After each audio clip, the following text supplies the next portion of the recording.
Good evening, YouTube, and welcome to Deek Jackson's 100 gigabyte of data challenge. I've reviewed my data use and I'm just not using enough data. So I've come up with an experimental idea to use more data, and that is a late night talk radio show. And if you look at the thumbnail for this live stream, that is my telephone number. Phone me, let's talk. It's not actually my telephone number, it's a telephone I bought for the show. It's on hands-free, so it's perfectly legitimate. I'm on AUX and it's plugged in. So if you can, phone me on 07903 953 759. We could have a chat about the issues of the day, probably coronavirus, Trump's re-election or not, whatever's on your mind. I'm not bothered what's on your mind. I like talking. So that number again, 07 I'm in the dark. 07903, I have to wait for street lights, 953 759 on Deek Jackson's late night talk radio show. Lines are open now, and while we're waiting for callers, I may entertain you with a cappella singing, or my life story, or bits of both. So if you don't want to hear me singing without any musical accompaniment, or the tawdry details of my life story, phone now on 07903 953 759. I'm not sure if I got that right. 07903 953 759. And the thumbnail for this live stream has the picture on it. I shall keep repeating the number as we go. Please, somebody phone me just to see if this phone works, because I just bought it in Tesco, the SIM actually. I've had the phone for a couple of days. Outside of America, I tell you what, at my first rest break, I will download the Skype app and we will try an even wackier technological experiment where people can Skype me while I'm driving, which is perfectly legal as I am hands-free, and we can talk about the issues of the day while I retransmit that Skype live streaming to YouTube. Okay, let's see what happens. Now, I should mention, by the way, while all of this is happening, that I am driving to Oban, which is a 3-hour drive, so we'll have plenty of time to chat. And as we're about to cross the Forth Bridges, I'm going to give you a look at that instead of my dark face.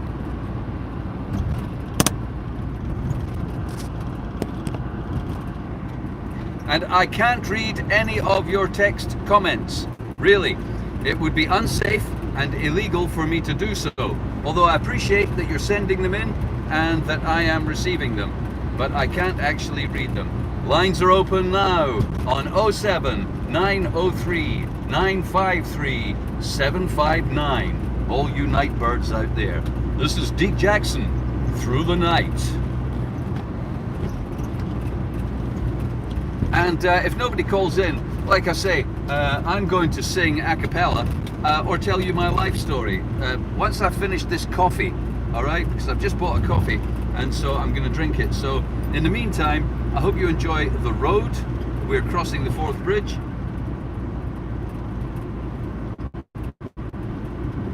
It's not particularly spectacular at night, but you get the picture.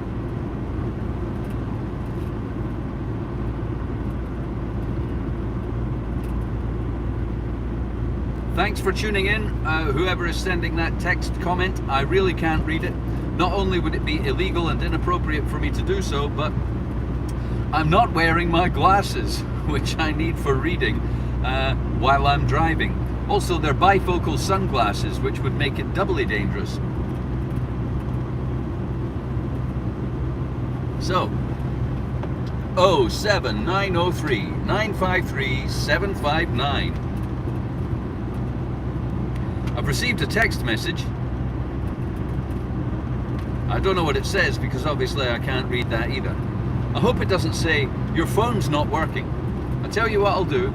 When I've finished my coffee, I will pull over and check that the phone is working by having my wife phone me or something like that. But really, I'm pretty sure it does work because I phoned her on it already and she texted me the number, which is how I know that this is the correct number. 07903 953 759. Lines are open now. Phone me. Let's have a chat.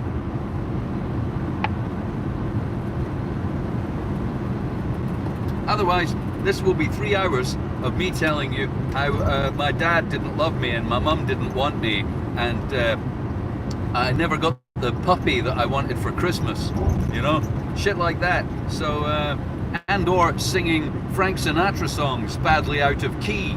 So, do phone in. Let's hear what you think about the pressing issues of the day.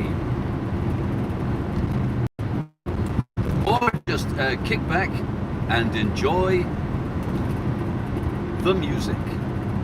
Okay, I'm going to play some music while we wait on our first caller, and we can enjoy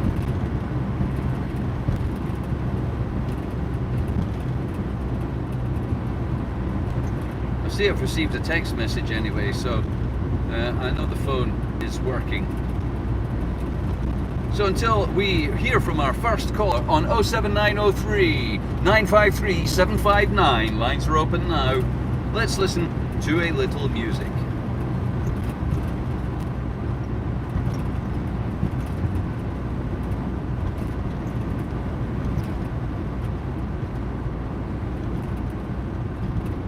Ah, I see.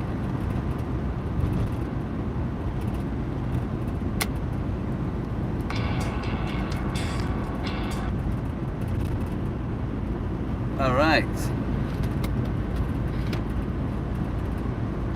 I see. Okay, hang on.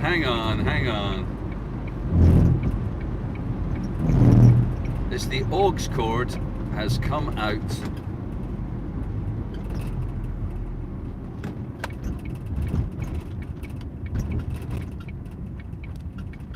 Which I will remedy just now.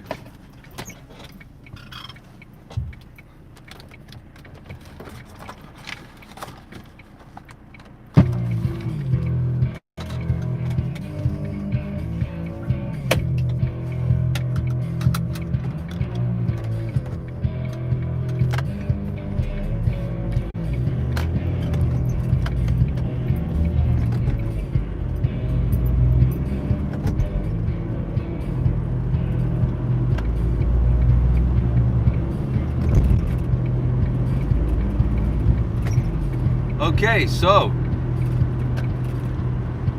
if you've just tuned in, you're listening to Late Night Talk Radio, or you would be if anybody phoned in. Instead, in between callers, and here we have our first call. Hello, who's on the line? Hi, Deek. It's Danny from Cheshire. Danny from Cheshire. How you doing, Danny? Great, thank you. How's yourself, Deek? I'm good.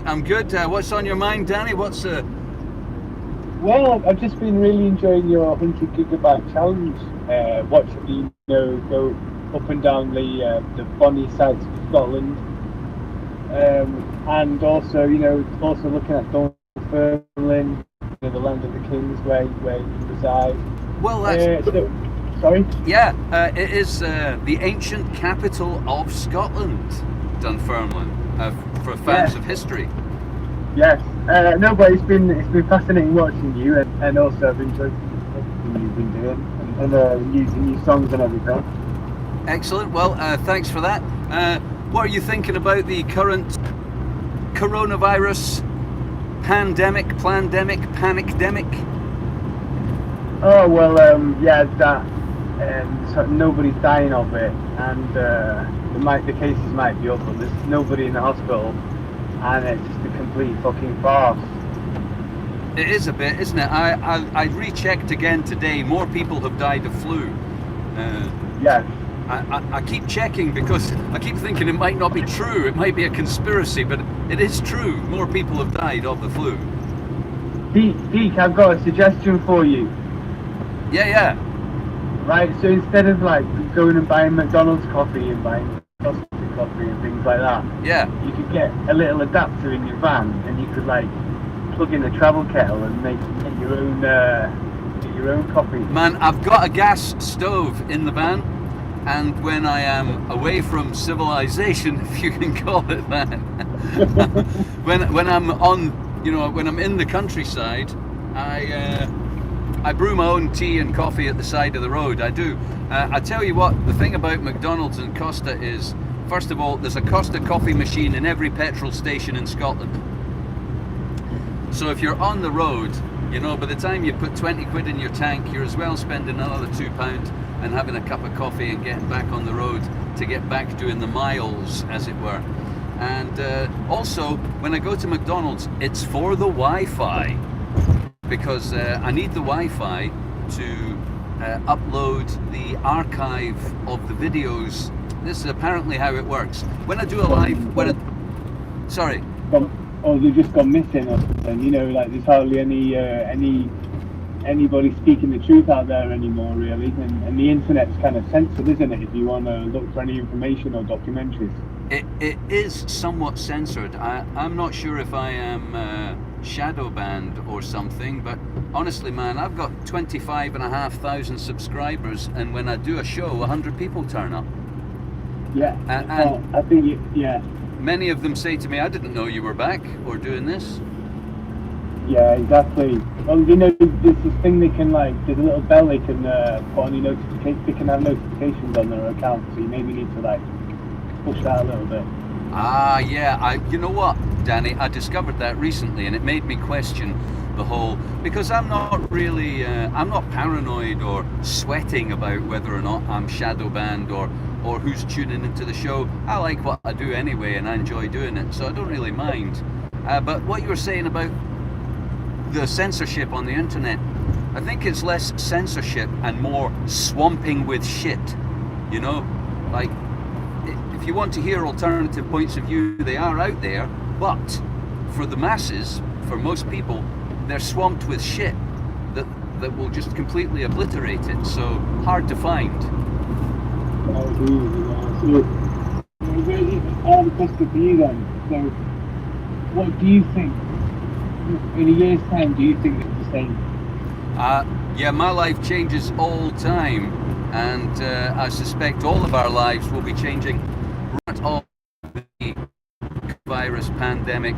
I said to my friends, this is not what it seems, and they're going to use this as an excuse to bring in a whole raft of policies and conditions and societal changes which are, you know, nothing to do with this, obviously, since nobody's dying from it. Man, this would struggle to kill my gran, so although she is dead, so I should say that. But yeah, my life will be different, your life will be different.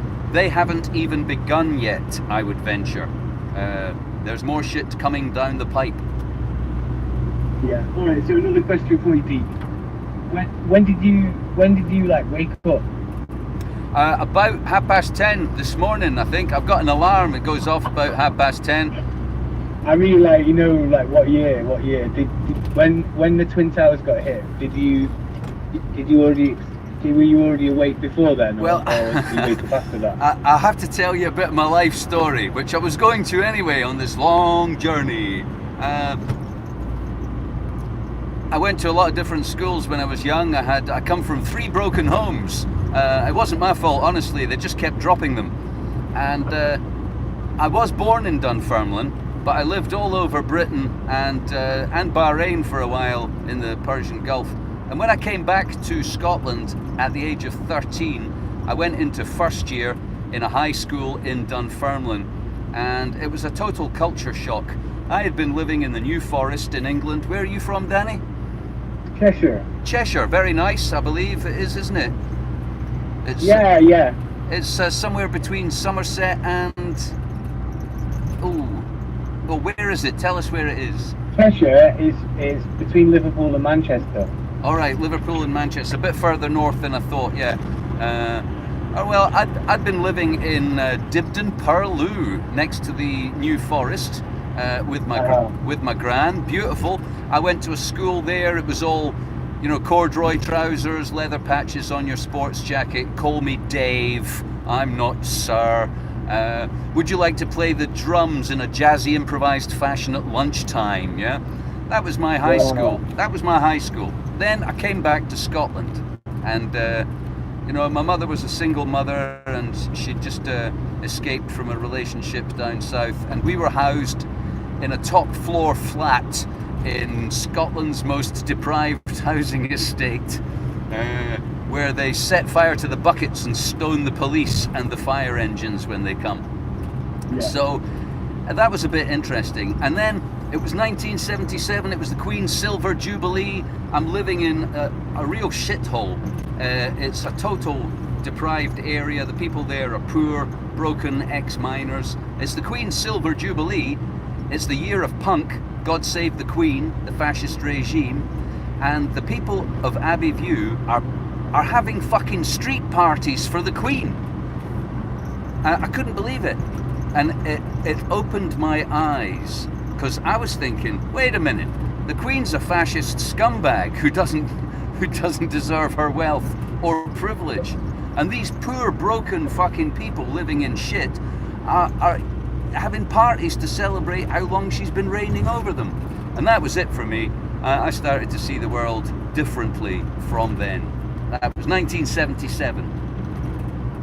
All right, so well, I want to, when like Waco, Texas happened, and then the Oklahoma bombing, and then the Trade Center got blown up the first time. Were you alert? Were you thinking this something bigger was going to happen when it did? Oh man, I see. Where were you when on 9/11? And most people remember. Where were you? Yeah, well, I was in Florida in 1999 working with a Vietnam veteran, and he basically broke it down to me, the whole New World Order thing in 1999, and he told me that there was going to be a big event going to come, and when it does happen, it won't be the people that will be blamed for it.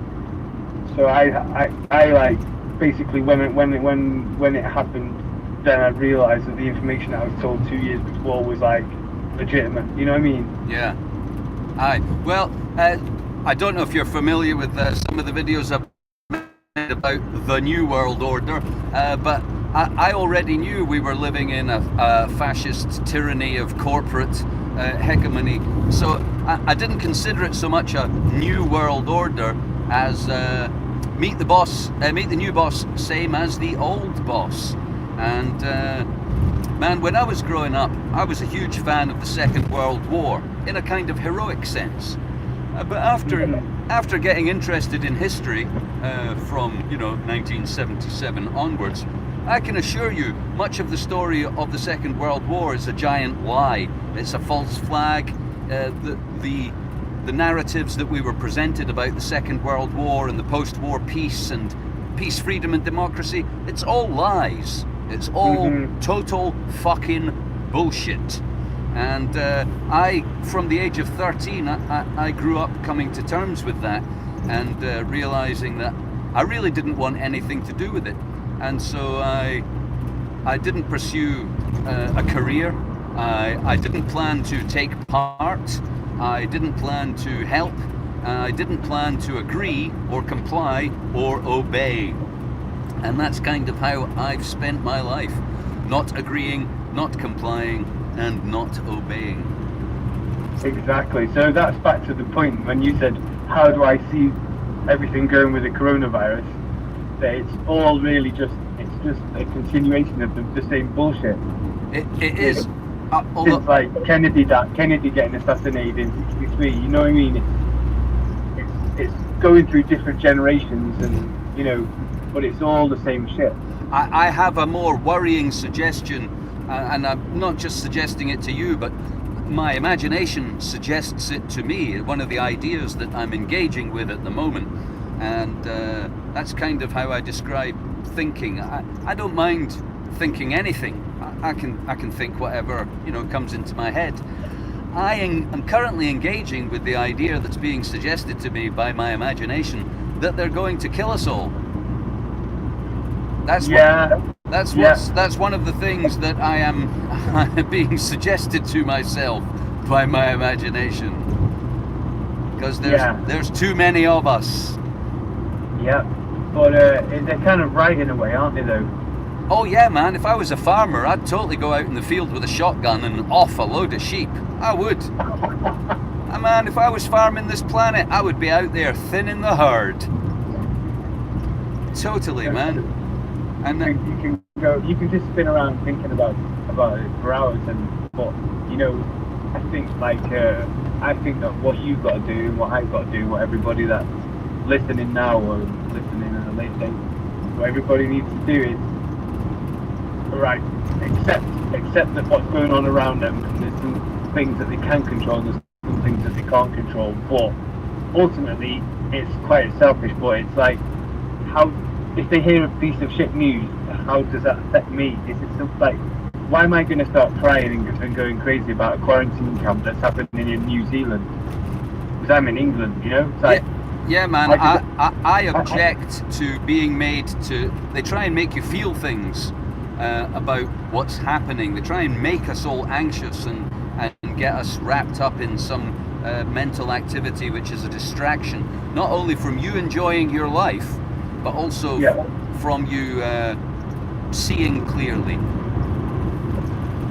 I mean, I'll go in the supermarket without a mask on, but I won't even think about it now. I won't even engage people around. Just go about my business and just. Yeah, I'm not gonna start carrying placards and screaming down the street about it. I'm just getting on with what I need to do to make sure that me and my family are all right. For you know, how long's that gonna last for? Yeah. Yeah. Well, I'm not entirely sure what the future will be like exactly, but I expect that it will be much like the past, in that if you don't have money, power and influence, you will quite possibly be in a world of shit. Really? Yeah. You know, and but that, you know, that that's been the story of my life, you know, so and I've still managed to enjoy life. So I'm reminded of the words of J.G. Gurdjieff, a philosopher, I think, who said, "Remain in hell without despair." Like, things may be shitty and you may not have wealth, power and influence, but it doesn't mean that the sun doesn't shine and that the smiles of your children and loved ones don't bring joy into your life. So enjoy it while you can. And you're a pretty good musician as well. All the one-man band stuff, how you can sing and play the drums. Man, that's play the harmonica. That's fucking brilliant. That's like my hobby. Going out on the street doing that. That's where I'm headed. I'm headed back to Oban to do some more of that because it's going to be sunny in Oban for the weekend, so I'm going there to do that. But my real musical interest is in the band, the funk stuff, the electronica, the psychedelic rock, the resonators, and so that's really what I get off on. I like the busking. Oh, it sounded great. Why do the people in the group, are they not planning to come out on the road with you? That they just you just write the material and they just play it when? Well, they've got it's, you know, when you get to a certain age, you'll find that people have got jobs and families and commitments, and they can't just drop everything. Like I can. My family are growing up. My kids have grown up and they've got their own lives, and you know, so I can do what I like. A lot of musicians aren't even playing out at the moment, are they? Let's face it. Well, you know, the streaming thing. I like the streaming thing, and I wish I'd caught onto it earlier. And I do plan. I tell you what, I'm planning a gig, streaming a gig every week from now on. from my shed in the garden. Well, the recording volume sounded great. You know, it sounded like you've got the right equipment there. Oh, have you heard? Have you watched one of the streams? Yeah, I've watched a lot. It's very bluesy, isn't it? All your recent stuff. Aye, pretty much. That's the kind of the framework for the music. We did, the technology has evolved. I have to tell you that the first stream that we did, it didn't sound great. I did some more experiments and I found other technical solutions, so I think it sounds pretty good, the last one. I was going to do one this weekend, but I am now on the road to Oban, so that will be happening. Oban's a lovely place and there's a lot of tourists there, and I am going to make some money, which is good for my economy, but I'm also going to have some fun, get some sunshine, eat some good food, so yeehaw. Excellent. Well, keep up the good work, and I hope this weekend goes well for you, my friend. Thanks, Danny, and thanks for calling in. You were the first caller on Deek's Late Night Talk radio show. I'll come back whenever. It's been an honour, my friend. Well, thank you, and thanks for calling in, and you have a great night and a good weekend, and have fun if you can, and take care, Deek. You too, Danny. Cheers, man. Bye-bye.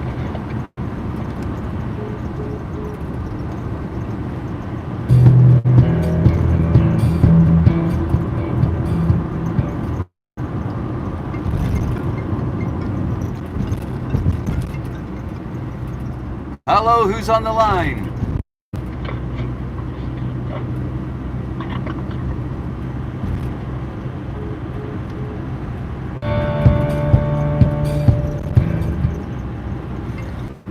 Hello, who's on the line? Hi, Deek, how are you? I'm good, who's this? This is an old friend of yours, Deek. Alright, well, don't keep me in suspense any longer. Well, it's been about 25 years, mate, so Wow, it's been a while. that's a lifetime. It's Jason from Edinburgh. Jason, man, how are you doing? I'm alright, buddy, yourself? Fucking hell, you are that's awesome, man. That is that is 25 years. It must be coming up for that anyway, at least 23 years anyway, yeah. 1996, I think. 1995 was the year I started college, and so you must have started the same year. About then, Aye, about then. so that is 25 years. I remember being at your house for Scotland, England, in '96 at the European Championships. All right. In Wembley. I remember sitting in your house watching that. Yeah. That was '96. So. Man, that's awesome. Awesome to hear from you. I've been watching you for quite a while, man.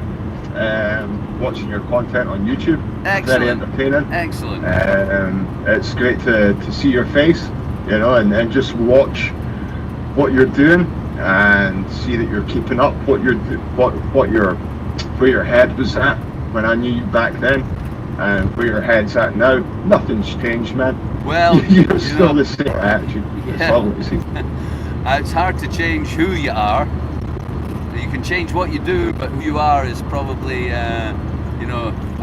pretty much set in stone. So how's life? What have you been up to? 25 years. Where do we start, mate? Nah, dude. I'm a gardener. I really enjoy being outside, working outside. I have the freedom to do what I want when I want. It's all good stuff, you know. Are you landscape or the actual gardening bit? The actual gardening bit, the real sort of down to earth, getting your hands dirty sort of stuff.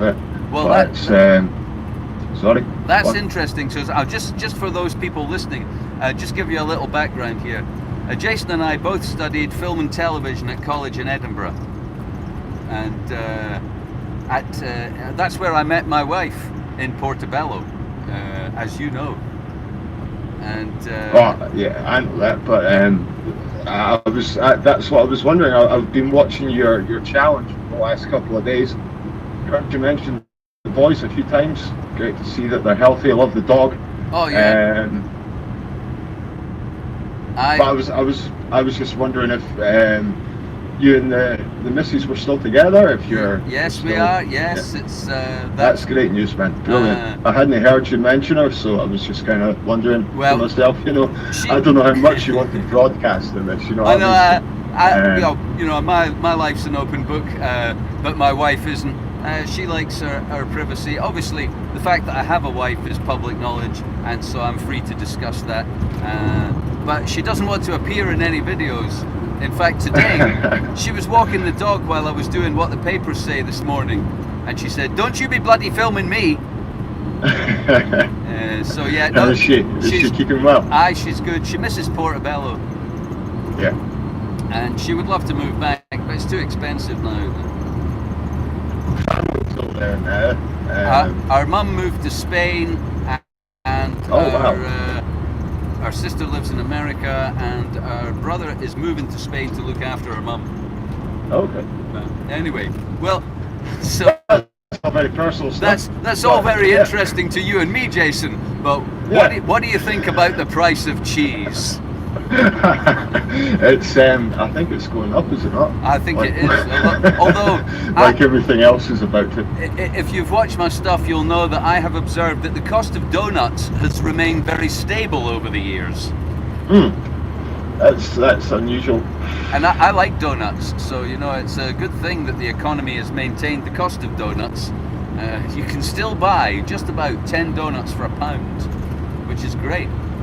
That's great to go with your coffee. I see you still onto coffee as well. Can't get with the caffeine yet. I still don't drink caffeine or any sort of. Really? That's something that I won't go near. But you're right about the donuts, Chief.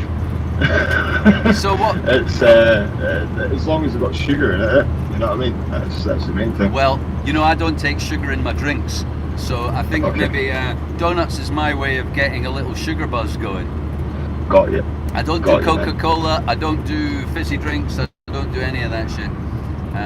But I do like a donut. Yeah. That's good. This is a little less highbrow than the last conversation. Well, late night talk radio does go down a few rabbit holes. So it can do, man. But I just wanted to say hello and thanks for the content, man. Well, man, that's I like doing it, so I've always thought to myself, if I do what I like, if you don't like what you're doing, you can't expect other people to like it. That's it, man. That's it. And you always had that in you, that you were always driven by the art that you were creating, whether it was music, whether it was traditional art, or whether it was television, or the small films that we were making when we were at college together. Yeah, man. You were always driven, dude. You were in one of my films, man. You were the star of the film Cybervision. I never saw it. You never saw the final cut? No, I remember being in it. I remember obviously the week or so that we took to film it, but I never actually saw the finished product. Oh well, it was great. Someday I will upload it. Yeah, don't. just for me, just keep that one to yourself. Actually, I might have a tape of it somewhere, but it's on SVHS, and I don't think that technology exists anymore. No, you'll probably struggle to find a cable, or I certainly don't have that kind of technology. But listen, man, you take care on your drive, and I hope you have many more. Well, man, hit me up. I busk Portobello regularly. If you're still in Edinburgh? I am, man. I stay just up from Edinburgh, not too just up from Edinburgh, just up from Portobello, so not too far away from where you used to stay. So yeah, give us a shout, man. Right. That's my phone number. It's in your phone. So right. If you're ever over, give me a shout. Fire me a text so I know which number's yours, and next time I'm in Portobello, I'll give you a shout. Nice one, Deek. Enjoy your drive, buddy. Cheers, Jason. Good to hear from you, man. You too, pal. Take care. Ta-ra. Bye.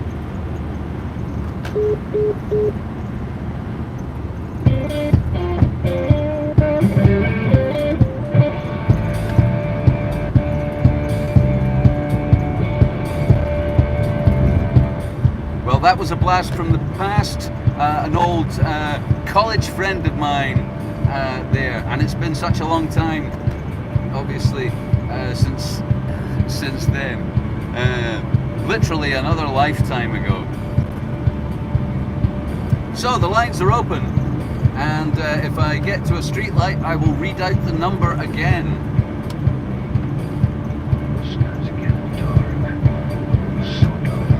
In the meantime, here's a little music. I got a tunnel breaking over. I said, what about me? What about you? What about me? What about you? What about you?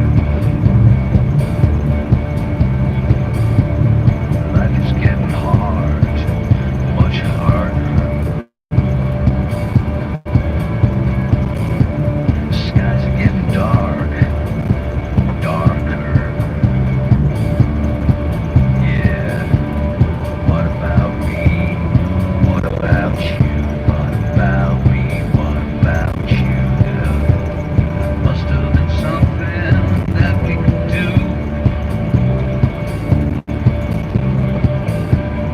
Must have been something that we could do.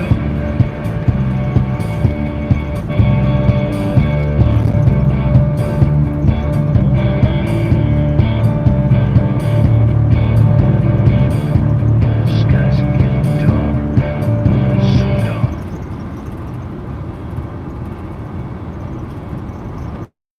Right, skies turning over. What about me? What about you? Okay, just a thought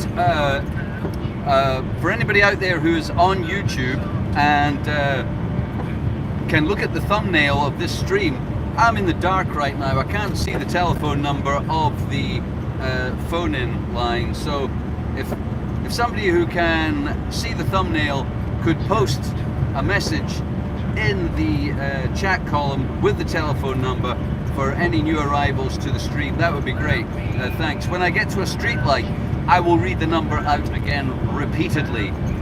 But at the moment, I am totally in the dark, as you can see perhaps from the road.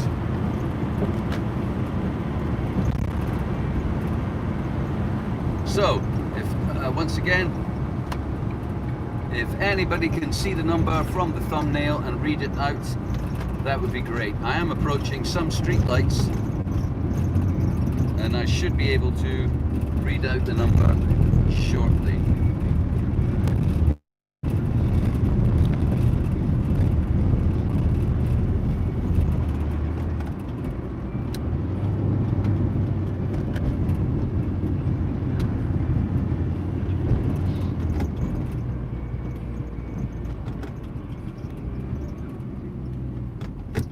Here we go. So, ladies and gentlemen, boys and girls, my lords, ladies and gentlemen, your majesty, inhabitants of the Delta Quadrant, phone me on 07903 953 759. Lines are open now. It's Deek Jackson's late night talk radio show. Phone me, let me know what's on your mind. Let's talk. Or I'll play you some music and talk you through my life story. So, I hope you phone.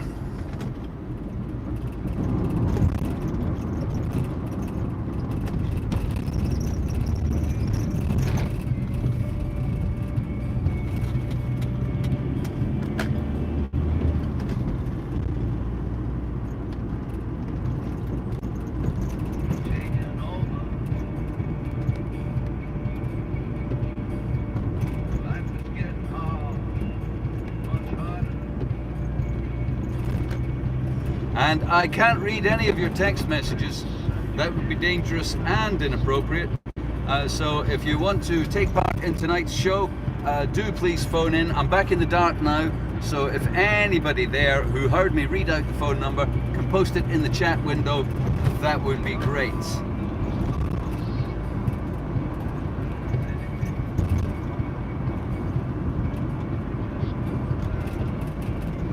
Oh man, I suppose I should have put the phone number in the title. I might pull over and edit it. Ah, here we go.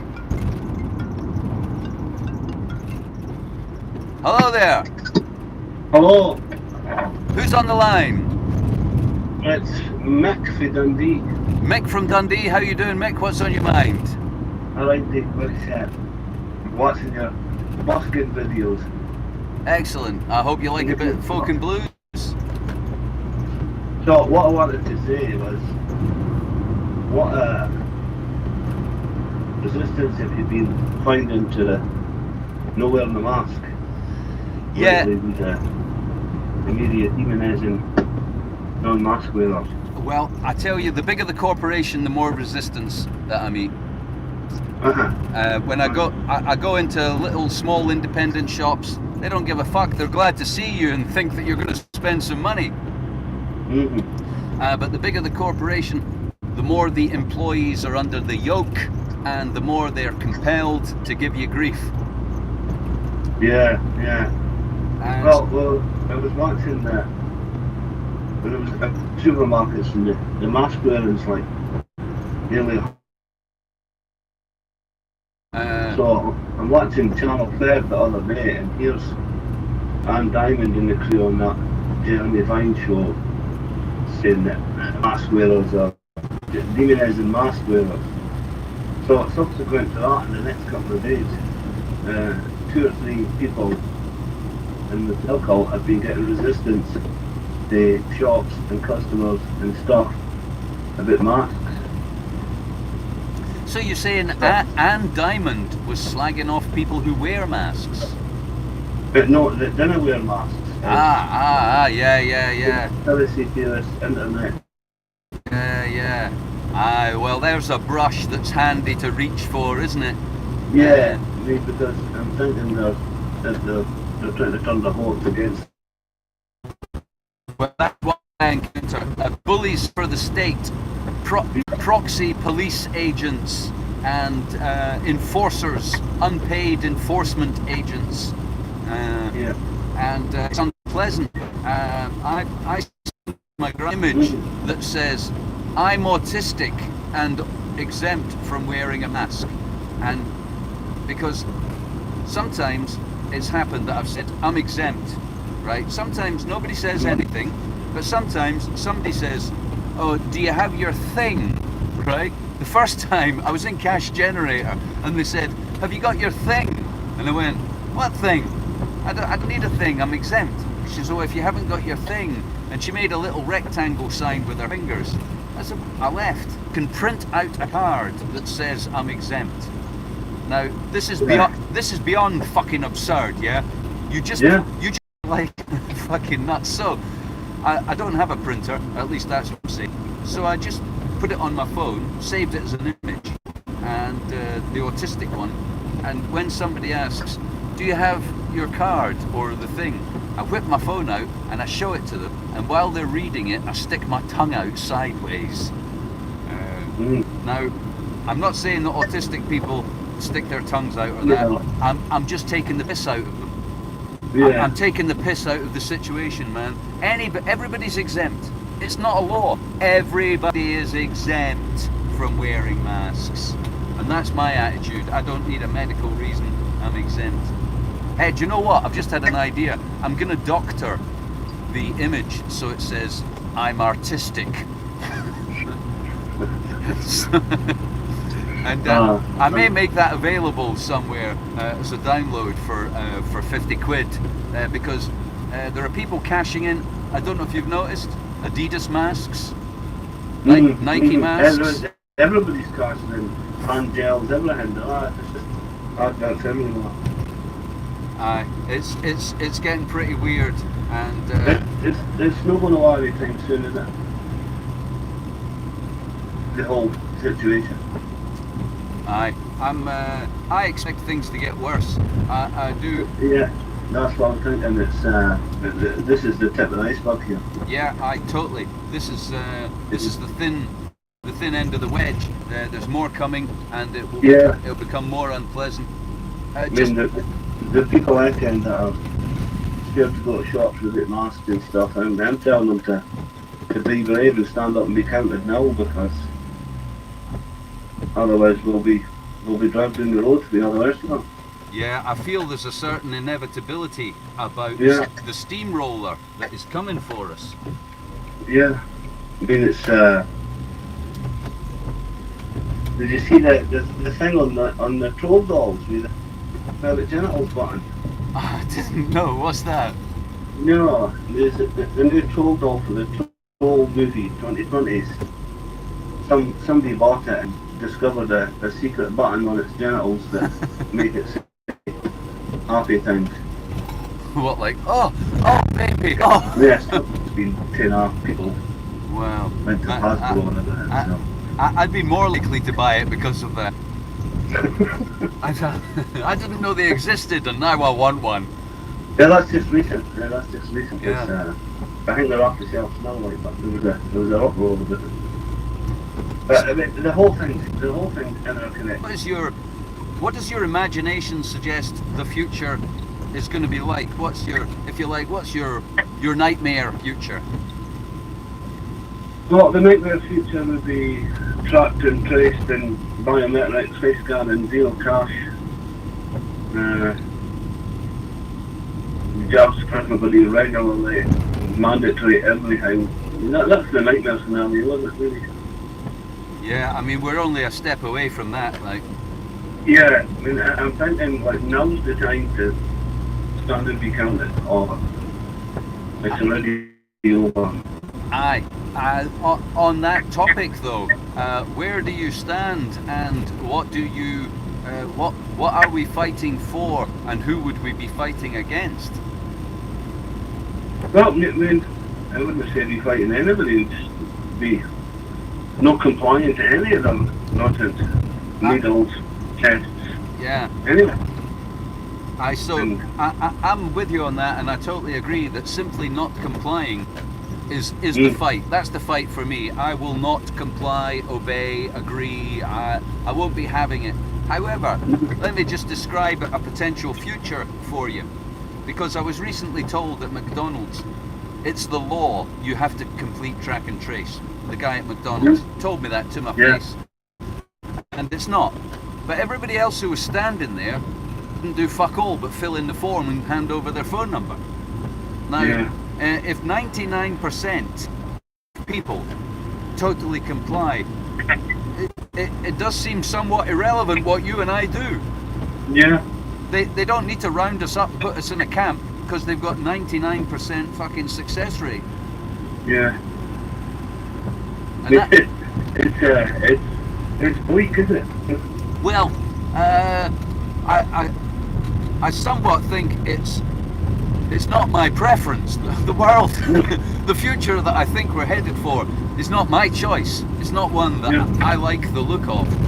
But at the same time, I think I was talking to Danny earlier. I don't know if you heard that, and I suggested maybe they're going to kill us all because there's too many people. And I jokingly said, if I was the farmer of Earth, I'd be out. Now I was joking because that's not the sort of thing I do. But we are potentially facing. So let's just imagine that we were in charge of Earth. Just, right? You and I, we're masters of the universe. We're totally in charge. We own everything, control everything. And you're looking out over planet Earth, and we're discussing what are we going to do. Do you think there are any problems with 8 billion people eating the rainforest and shitting in the oceans? And what would you do about them? Yeah, I mean, I've been in that situation with the rates, and it's now I'd want them missing tape. It's just, I mean, it's no hard to see that we're no great things really, are we?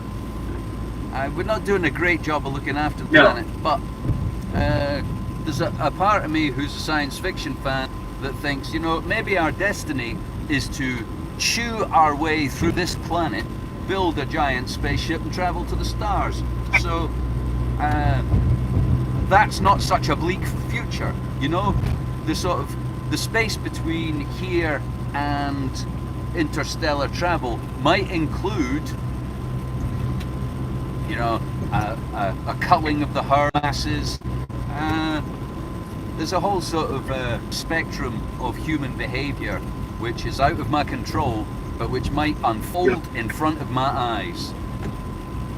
Well, I mean, I would think there is a little bit of hope, because, I mean, I've been in this game as long as you have. I've obviously been on your channel for quite a while, and been doing every rabbit hole like everybody else that's been on the trail hunt. But just now with this pandemic and all this stuff, it's waking more people up to ask questions than ever. So there might be some hope to be had in that. Yeah, I agree. There's an emerging group of people who are not buying it, and they're, if you like, they're new to the table. They're not conspiracy theorists. They're not moon hoaxers, and they're not anti-vaxxers. I hate all of this labeling. You know, people are people, and they have their views, and it's too easy to pigeonhole them and label them as one thing or another. At the end of the day, we're all obey, and that's what I'll be doing. I'll be disobeying and expressing myself as long as I can. Well, I mean, I wouldn't say I was an anti-vaxxer, but when we had my last son, when he was 2, MMR was brand new, and there was the big furore about should you hate, should you know, on the television. Yeah. And we got talked into having it by the doctors and everybody else that knows, because there wasn't much internet at the time, and I was still pretty young. So I had it, and sooner after he had it, 4 February, he started going into cerebral convulsions. Fucking hell. We had to phone the ambulance, and then it happens another couple of days later again, back up to the hospital. And I tell them, it's the MMR jab, because he just had it. And I got fobbed off, and the curtains got shut on out. And now he's left with partial hearing. Right. And slight shakes, sort of thing. And he said them for he got the jab. I don't like modern medicine. I don't. No. I don't like this cocktail of drugs that they think is gonna, you know, be super and is making people money. So I am not just anti-vax. I'm anti that whole allopathic fucking medicine theory. But you know, for some people, medicine and drugs work and they help. But even the flu vaccine gives people extreme allergic side effects routinely. People who are getting the flu vaccine are suffering all kinds of respiratory problems that they were supposed to be protected from. So it's a kind of lottery, and you know, I guess you make your choices like everybody else, and you see how the cards fall. Yeah, you've got to let people make their own choices through that law. So well, I hope your wee boy, is it a boy? No, all my sons are like 25 and 30 and stuff, so I'm a granddad now. So oh man! I'm not concerned about my grandchildren and what they're going to hit up through the testing and any kind of trying to force jobs on my grandchildren. That's my main worry, really. I'm with you. I mean, all around us, the pressure. You know, you were talking about the mask pressure. I see. We are one step away from have you got your vaccine certificate to come into Starbucks? Yeah. That's where we are. My wife got refused into the bank this day because she didn't hear mask. Security man turned them up the wallet, didn't hear mask. Yeah. So it's getting tougher. It's getting weird. It's getting weird. Yeah, it's getting weird. Interesting times. Absolutely. Yeah, sure. Right, well, that's all I've got to say, really. Well, Mick, thanks for phoning in.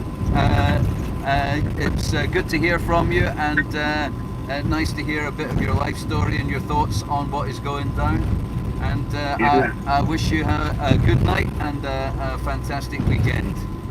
You too. Keep up the videos. I love the music. Lovely. Cheers, Mick. I'll be putting gigs on from my shed next week. I'll be there. Fantastic. Cheers, man. Yeah, cheers, Deek. Ciao. Cheers, Mick.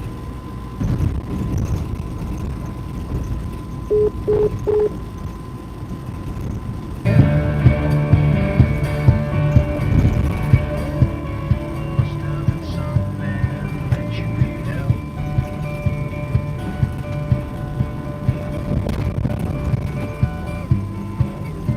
Now I am just passing through the town of Callendar, and so I can see the telephone number 07903 953 759. If somebody could post that in the chat column of the stream, that would be great, thanks. If you'd like to phone in, the lines are open. It's Deek Jackson's 100 gigabyte data challenge late night talk radio show.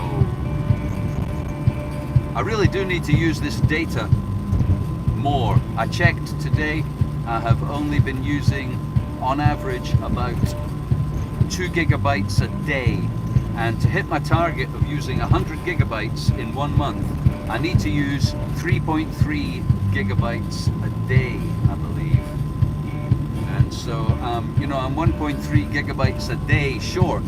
So this may be a regular feature, because I believe that this kind of lengthy evening show, I think this will take a lot of data. So might be doing late night talk radio on a regular basis in order to complete the 100 gigabyte data challenge.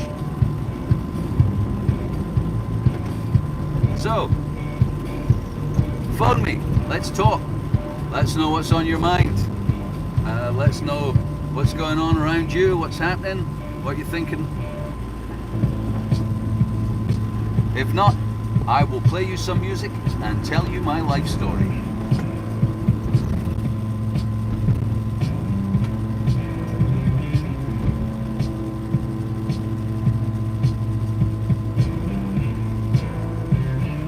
Although I should say that driving at night does take up quite a bit of your concentration. So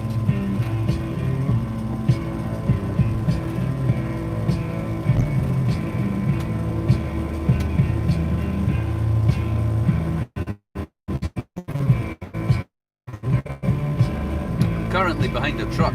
I hope he's not going to Oban.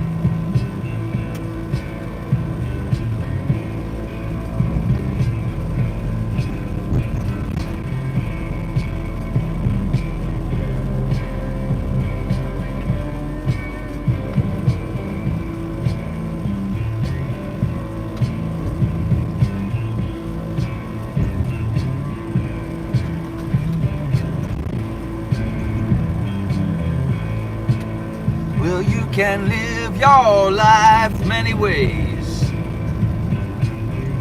Have a plan, or just take the day.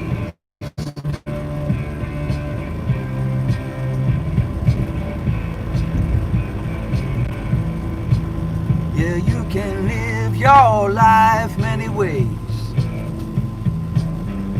Have a plan, or just take the days. Hello, who's on the line? I would like to speak to Deek Jackson, please. Speaking, who's this? This is Sean. Sean, how you doing, man? Good, man. I want to know when you're going to bring FKN News back permanently. Oh, well, you know, man, the FK News permanently. I tell you what, Sean, I'm glad you asked, because I am actually in the process of having deekjackson.com turn into a kind of YouTube clone where I host my own videos. So I'm no longer community guidelines. And when I get that together, which will be soon, a matter of weeks, I do to liberate myself from all of these fucking guidelines and community fucking policies.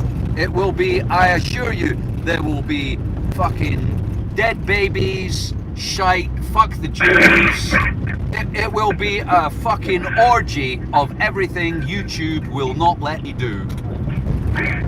So the answer to your question is soon. There'll be some FKN news soon, but I don't know about permanently, because when I was making the FKN news, I had a very settled life. I was bringing up my family. I was, I was eating tea at home every night. It was easy to be regular and, to do a show regularly and consistently without missing it. And it's just not like that for me anymore. I have a much more varied life.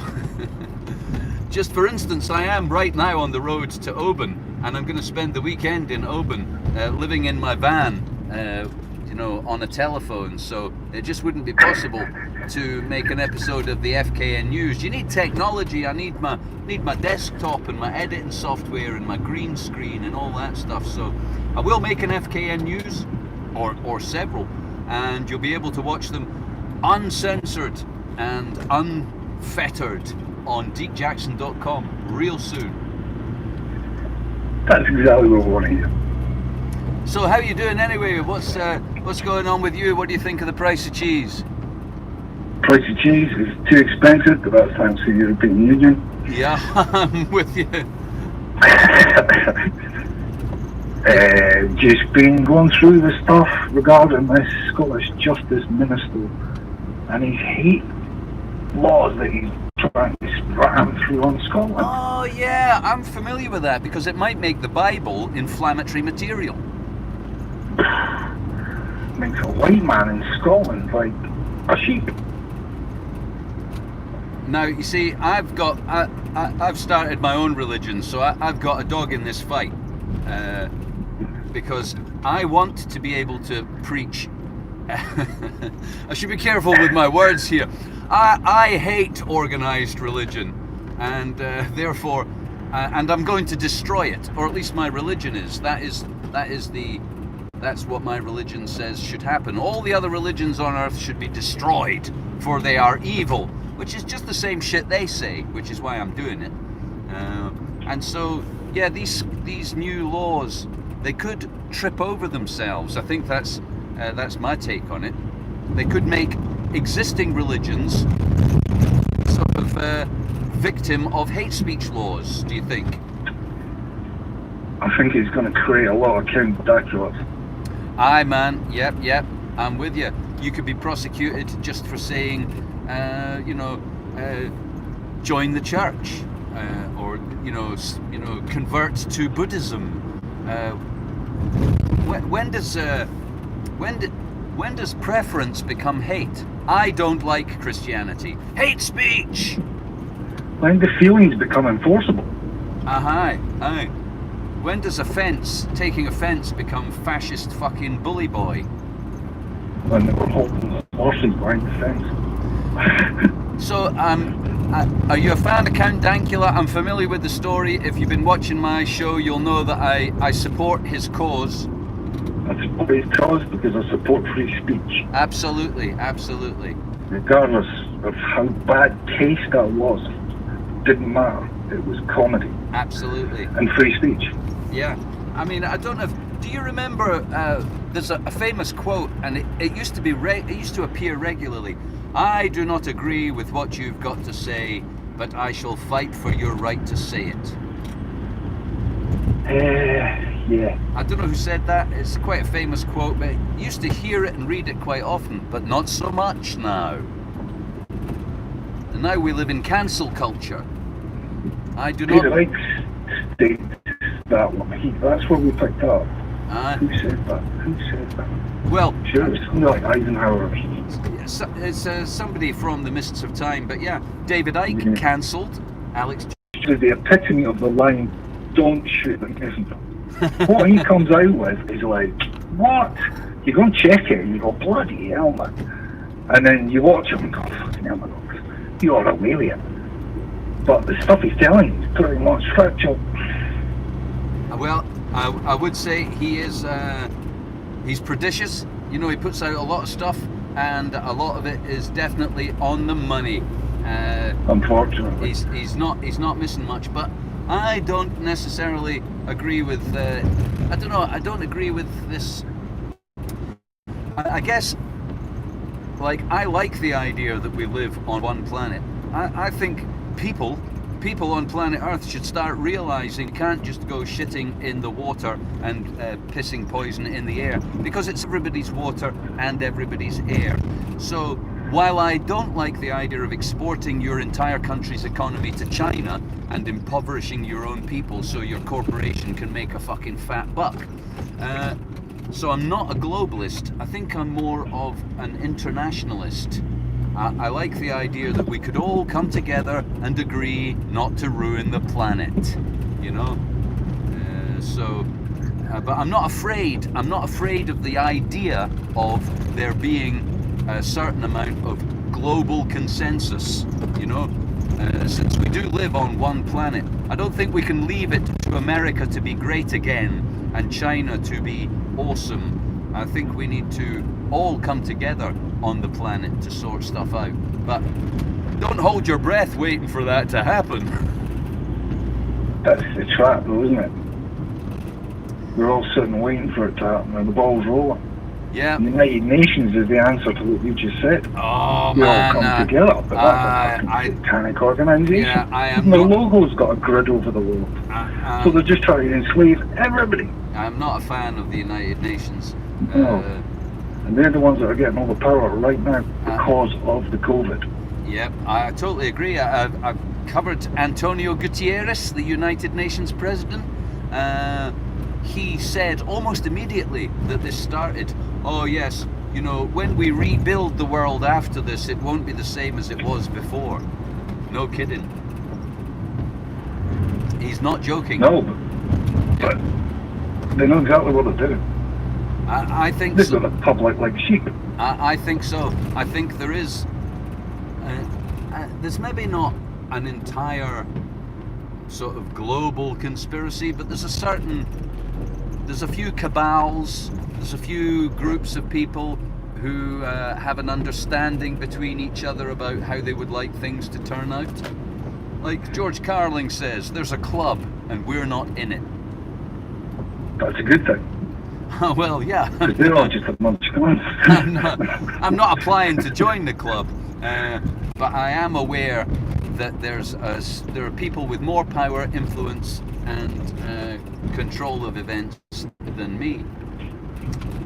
So You don't see the lowest common these corrupt people. You don't see a lowest common denominator with them all. Well, what do you mean? Do I see a lowest common denominator? Like where the bottom line, the dollar, the... You see it in their eyeballs, man. You see, they're like soulless Satanists. And in that way, Jones is correct. Well, since I don't believe in Jesus, I don't believe in... It doesn't matter what you believe. It's what they believe and what they're ramming at us. Well, I somewhat agree with you that they may or may not believe in, you know, magic or Satanism or the power of it. I don't think they do. I think that they're playing the people who do. 5 billion Catholics on earth, and as long as they believe in Jesus and Satan, you've got them by the nuts. That's what I think they're playing. Catholics don't believe in Jesus. Well, when they pray, they say, "Hail Mary, Mother of God." They don't pray to Jesus, they pray to the Queen of Heaven. Hail Mary, Mother of God, yes, but Jesus was God in the Holy Trinity. Excuse my ignorance, I'm not a Catholic, but I have a passing knowledge of what they you know, propose. And the Holy Trinity is the Father, the Son, and the Holy Ghost, and they're all the same thing. Correct.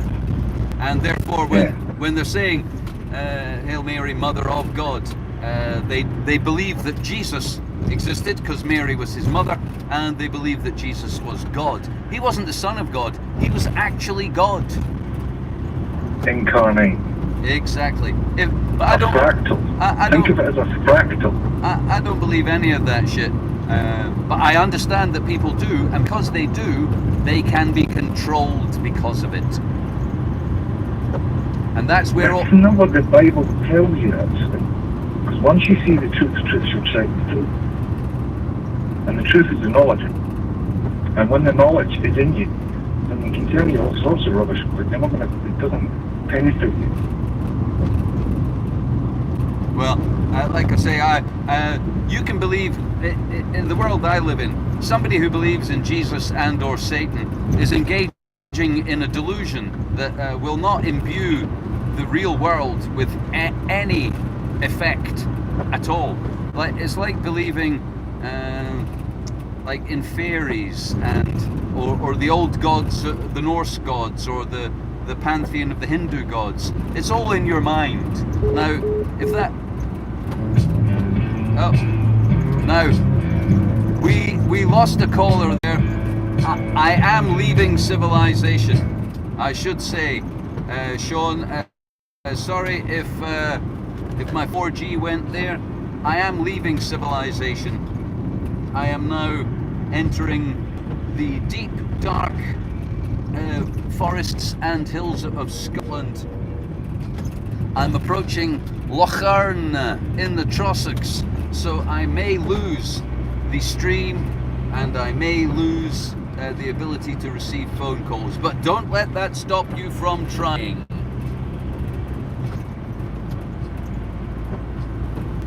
And if I get to a street light,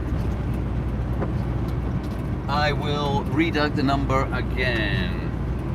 Thanks, I see messages inappropriate for me to even attempt to do so, but I appreciate that you're here with us. And if you want to phone in, I hope somebody's posted the number in the... Let's see if I've got a torch here. Yeah, man, I've got a torch. Look at that. And the number to call is 07903 953 759. All right. And if nobody calls in, it's back to the music.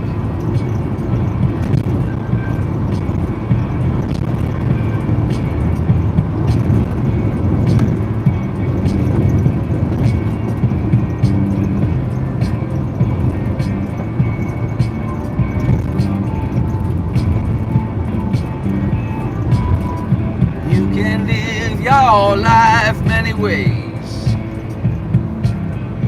Have a plan, or just take the days.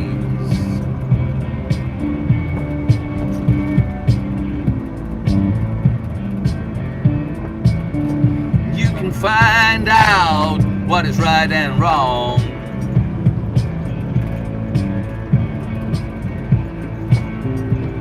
But you can't come back when you're gone. No, you can't come back, yeah, when you're gone.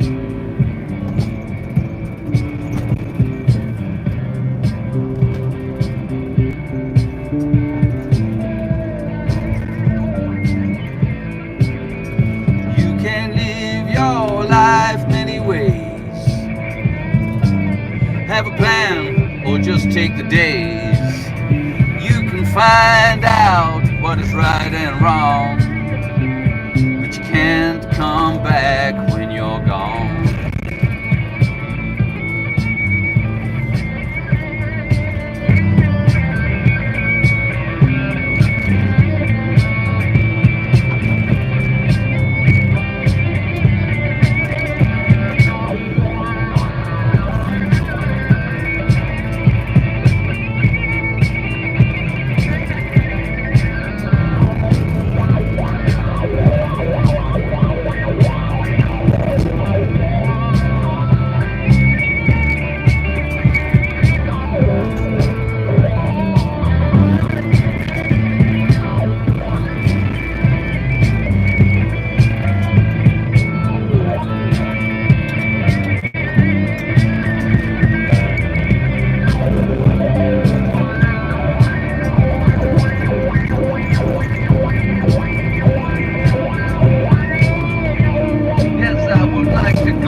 line? It's Tom. Hello, Tom. How you doing?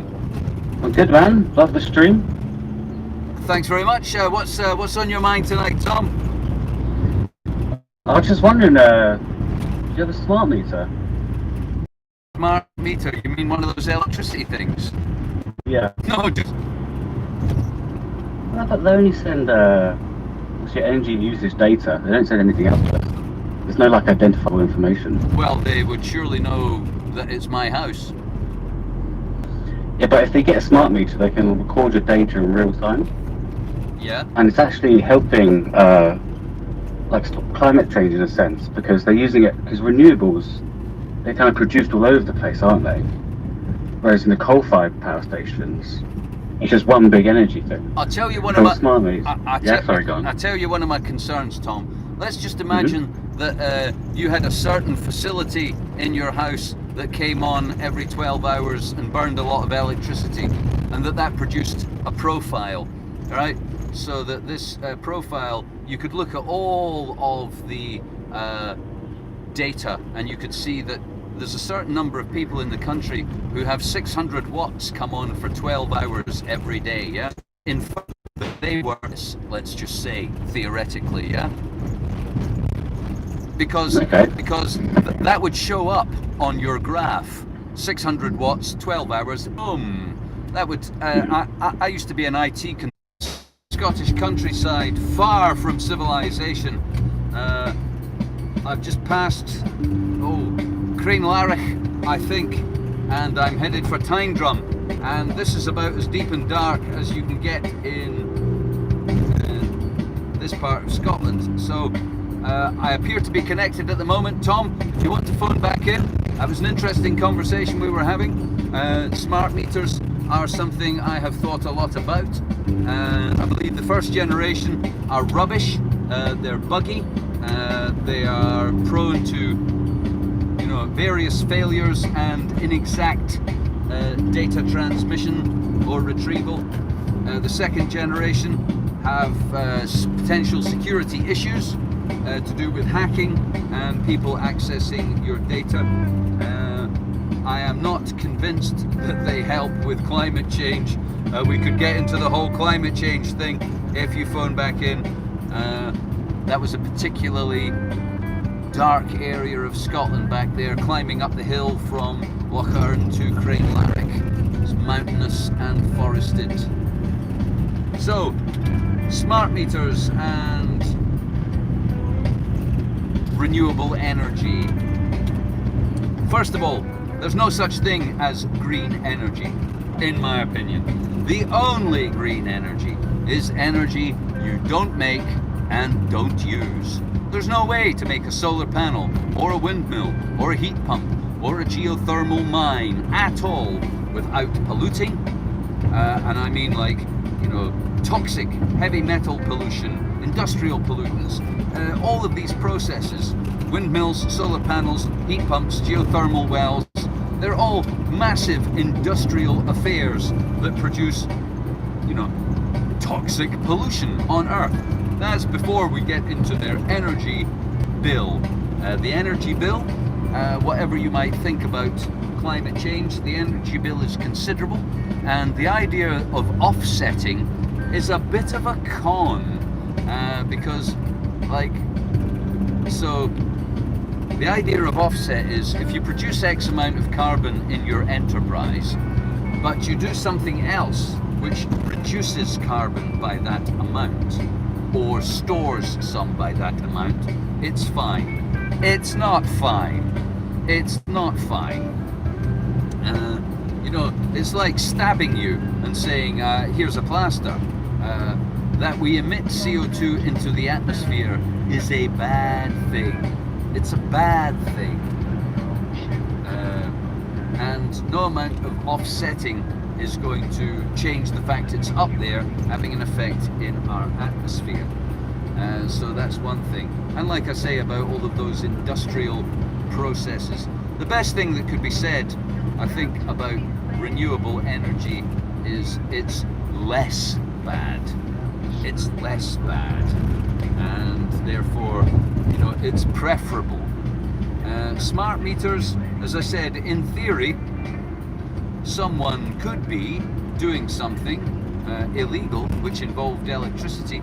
You would become immediately apparent. I could simply run a little piece of software to analyze every smart meter electricity account on the database, no problem at all, and show me a profile of 12-hour electricity cycles. And that would pretty much reveal to me everybody who was flowering cannabis who had a smart meter at a stroke, if I was interested in doing that thing, you know, just for instance. I won't have a smart meter. I will chop the supply off before I have a smart meter. I will get a generator and bury it in my garden before I have a smart meter. Because it's not just whether or not you're doing something illegal. There's a host of other things, all right? And like following can be done. Let's say you have a smart meter, all right? The sensitivity of these smart meters to your electricity usage is very, very high. So every time you plug it will be part of the data that is collected from your home. Now, that becomes a valuable resource to the company, to them, which is valuable, and that is information about your life. And if they have 100,000 or